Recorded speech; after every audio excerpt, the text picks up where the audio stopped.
يا رجائي يا رجائي يا رجائي.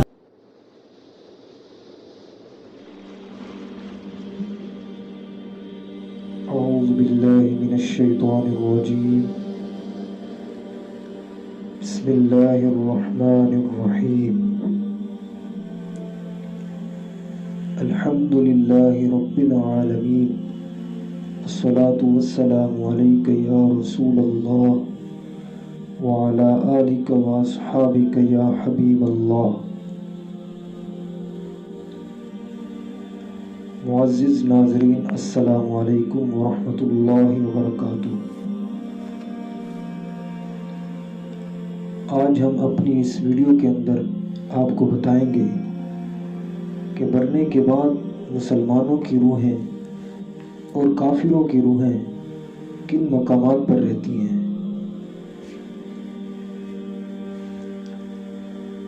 پیارے دوستو،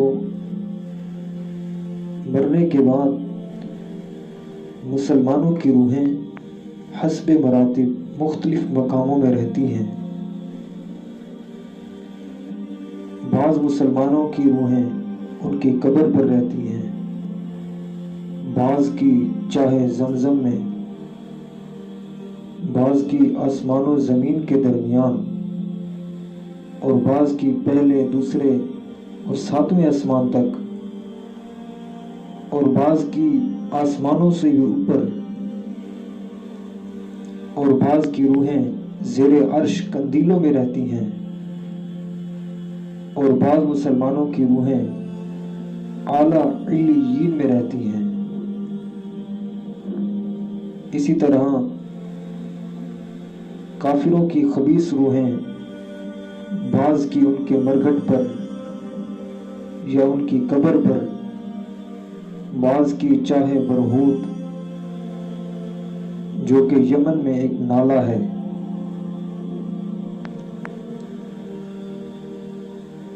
اور جو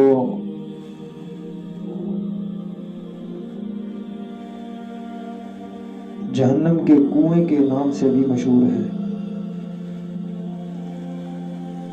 بعض کفار کی روحیں پہلی، دوسری، ساتویں زمین پر،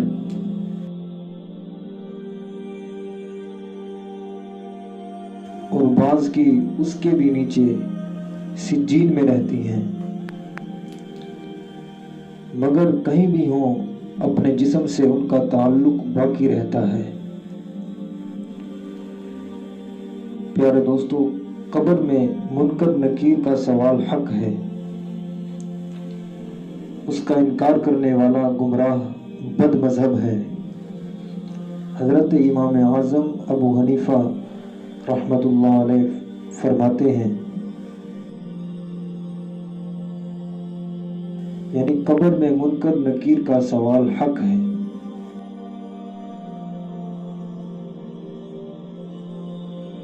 مردہ اگر قبر میں دفن نہ کیا جائے تو جہاں کہیں ہوگا وہیں سوالات ہوں گے، اور وہیں ثواب یا عذاب پائے گا۔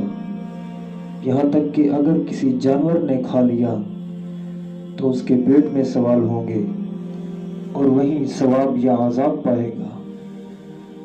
حضرت ملا علی قاری رحمۃ اللہ علیہ فرماتے ہیں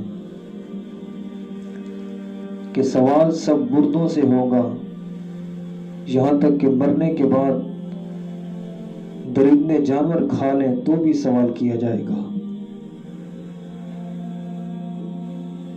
تو پیارے دوستو، یہ تھی آج کی ہماری ویڈیو۔